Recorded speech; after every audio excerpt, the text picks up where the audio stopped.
Bugün Kütahya'nın Tavşanlı ilçesinin Göbel termal kaplıcalarından sizlere sesleniyorum. Gerçekten her gittiğimiz yer gibi burası da mükemmel bir alan. Gördüğünüz gibi tamamen doğayla iç içe.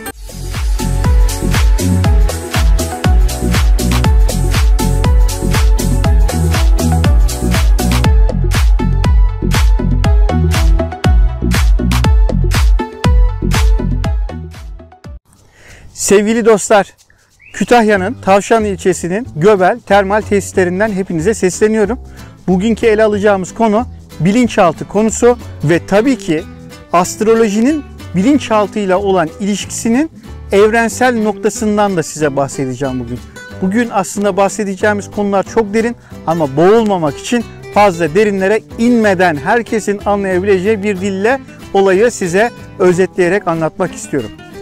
Sevgili dostlar, bildiğiniz gibi bilinçaltı dediğimizde herkesin bireysel bir bilinçaltı olduğunu düşünürüz.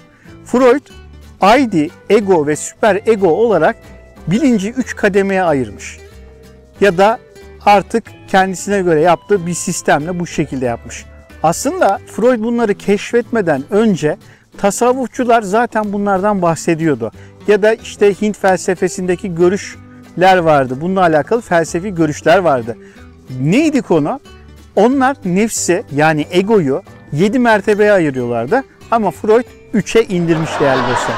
Evet, şu anda çok güzel bir ortamdayım. Gördüğünüz gibi tam bir Söğüt gölgesindeyim.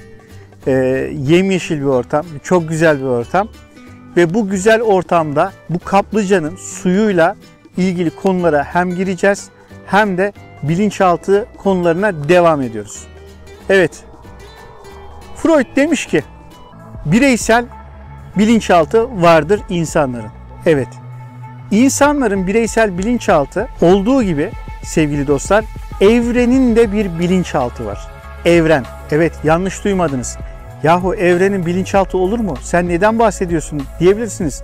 Hani derler ya insan küçültülmüş bir kainattır ve büyütülmüş bir insan da kainattır derler. Yani insanın büyüğüne evren denilir.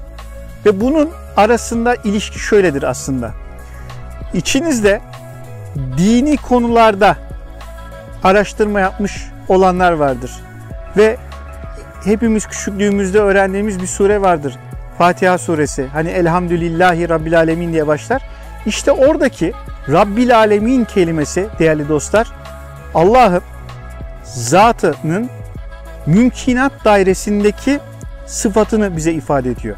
Yani Muhittin Arabi'nin deyimiyle zat-ı vacibül vücudun mümkinat dairesindeki yapısını ya da konumunu bizim zihinlerimize ifade ediyor. Hani panteistler diyor ya doğa, evren, tanrıdır ya da toprak ana, her şey topraktan geldi ya da evren her şeyi yapıyor diye. İşte bu aslında yanılgılı bir cümledir. Neden?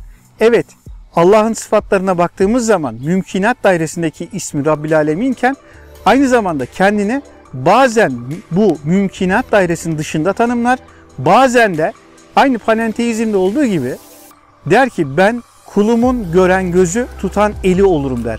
Yani Yaradan senin üzerinden hükmünü sürer ve senin üzerinden varlık alemine açılır.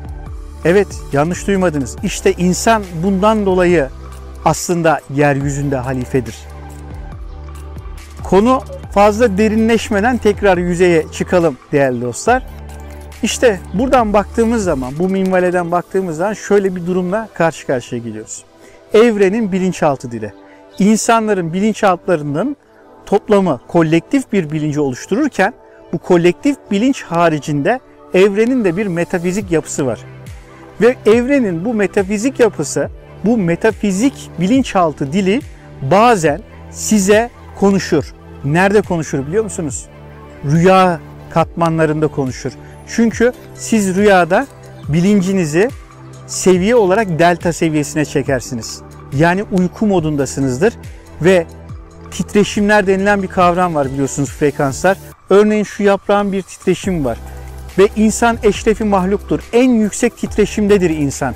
İşte insan en yüksek titreşimde olduğu için insan kendi titreşimini aşağıya aldığında ne kadar titreşimi düşük, alt seviyede varlık, canlı varsa onunla iletişim kurabiliyor. Ve siz hani evrenin bilinçaltı dedik ya, bu evrenin bilinçaltının bir dili var. Hani duymuşsunuzdur, eski evliyalar hayvanlarla konuşur, çiçeklerle konuşur, onlar onlara cevap verir falan, böyle anlatılır ya. Aslında bunlar bazen asıldır, bazen de fasıldır. Daha doğrusu bunları bize fasıl olarak anlatılırken bazı durumlarda asıla dönüşebiliyor. Bunun, yani bilinçaltı dilinin bize örnek olarak verilen en önemli yer Kur'an-ı Kerim'deki Yusuf suresinde geçer değerli dostlar. Kur'an-ı Kerim'deki her bir peygamber dönemi itibariyle yaşamış olduğu gibi orada geçen isimleri aslında onların isimlerinden ziyade birer sıfattır. Ve bir peygamber geldiği zaman insanlığa bir güncelleme yapar, bir update yapar. Yani insanlığın tamamında değerli dostlar bir güncellemeye sebep olur. İşte Yusuf demek her insanın içinde olan bir anlam bindirme melekesidir. Yani başka bir tabirle ilmi ledünde Yusuf bir anlamlandırma melekesidir. Ve herkeste bulunur. Her insanın bir Yusuf'u vardır. Eğer sizin meleke olarak Yusuf'unuz çalışmıyorsa siz anlam bindiremezsiniz. Siz tabir yerindeyse deyimsel anlamlar konusunda çok başarılı olamazsınız ve her şeyi sadece göründüğü gibi alırsınız ve onun arka planını göremezsiniz. İşte onun arka planını görmek, hani tabir yerindeyse Yusuf'un gömleği arkadan yırtılmış diye değerli dostlar. İşte orada biraz sembol diliyle işte o anlatılmaktadır. Şimdi geldiğimizde bize Yaradan oradan bize bir örnek veriyor bilinçaltı diliyle. Yusuf suresini okumayanlarınız için kısaca ben o kısmı anlatmak istiyorum. Bildiğiniz gibi Yusuf bir rüya görür. Rüyasında 11 yıldız, ay ve güneşi kendisine secde ettiğini görür. Ve bunu gider babası Yakub'a anlatır. Ve der ki, babacığım ben bir rüya gördüm. Gördüğüm rüyada 11 yıldız, ay ve güneş bana secde ediyordu. Ve babası da ona cevaben şöyle söyler. Oğulcuğum, sakın bu gördüğün rüyayı kardeşlerine anlatma. Sana bir kötülük yapmalarından korkarım der. Evet, olay budur. Ve bu nedir bu? Hani orada bir rüya görüyor Yusuf, onu babasına anlatıyor. Babası diyor ki bunu sakın anlatma. Öncelikle bu rüyada dikkat edilmesi gereken noktalardan bir tanesi şudur ki, Kur'anca'da ya da evrensel dilde secde etmek, itaat etmek anlamına geliyor. Yani sizin birisine secde etmeniz ya da birisinin size secde etmesi, sizin itaat etmeniz ya da size itaat etmeleri anlamına geliyor. Ve birisinin size itaat etmesini belki siz isteseniz de siz başkalarına itaat edecekseniz buna karşı çıkabiliyorsunuz. Rüyada gördüğü 11 yıldız aslında 11 tane kardeşi vardır. Kendisiyle beraber 12'dir. Astrolojideki 12 burca tekamül eder. Ne dedik? Yusuf anlam bindirme melekesidir dedik. 12 burca tekamül ediyor. Ve ay annesi, güneş de babasını temsil ediyor değerli dostlar. Dolayısıyla evrensel bilinçaltı dilinde güneş babayı temsil ederken ay anneyi temsil ediyor. Ve yıldızların ve onların da ona itaat etmesi, oradaki bütün tabir yerindeyse efradının, ailesinin, akrabalarının, başka bir tabirle relationship'inin kendisinin itaati altına gireceği anlamına geliyor. Ve diğer kardeşlerinin ona bir kötülük yapmasından korkuyor babası. Çünkü diğer kardeşlerinin ona boyun eğmek istemeyeceğini çok net biçimde biliyor değerli dostlar. Evet, bu durum aynen burada anlatıldığı gibi astrolojide de böyledir. Astrolojide ay hem insanın duygularını ifade eder hem de aynı zamanda kişinin anne figürüdür.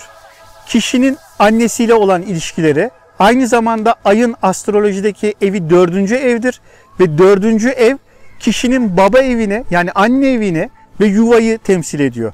Ve belli bir yaştan sonra kişi evlendiğinde, yuva kurduğunda, ebeveyn olduğunda nasıl bir ebeveyn olacağını bize astrolojideki 4. evde bulunan konumlar ve o 4. evin yöneticisi olan ay bize ifade ediyor değerli dostlar.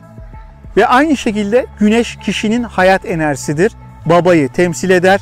Kadın haritalarında güneş erkeği temsil eder ve Satürn'le de ilişkili olaraktan babayı bize ifade ediyor. Evet değerli dostlar, bu Kur'an'daki geçen bu yapı astrolojide de birebir kullanılan bir uygulamadır. Ve bu tabii sadece burayla da sınırlı değil. Bilinçaltı dilinde de biz bunu kullanıyoruz. Dediğimiz gibi evrenin bazen size mesajı oluyor ve bu mesajlar siz bilinç seviyenizi aşağıya çektiğinizde, bilinç seviyeniz demeyelim, bilinç titreşimlerinizi aşağıya çektiğinizde o evrensel bilincin enerjisi size bazı sinyaller veriyor. Hani görürsünüz işte bir kaza olur, başka bir şey olur ve bunların sizin bilinçaltı dilinizde ifadeleri vardır. Evet değerli dostlar, bayağı bu konuya girdik ve bir sonraki videomuzda neye devam edeceğiz? Suya devam edeceğiz. Neden? Çünkü değerli dostlar, bilinçaltı dilinde suyun anlamı ne demek? Tabii ki sevgi demek.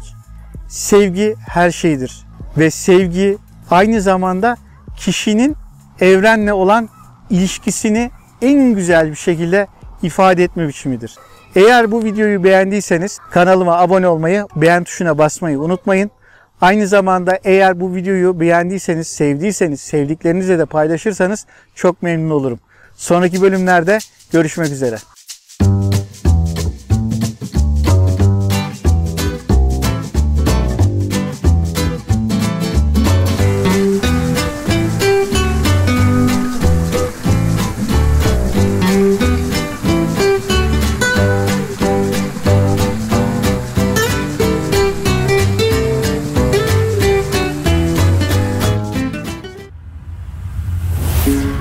Thank you.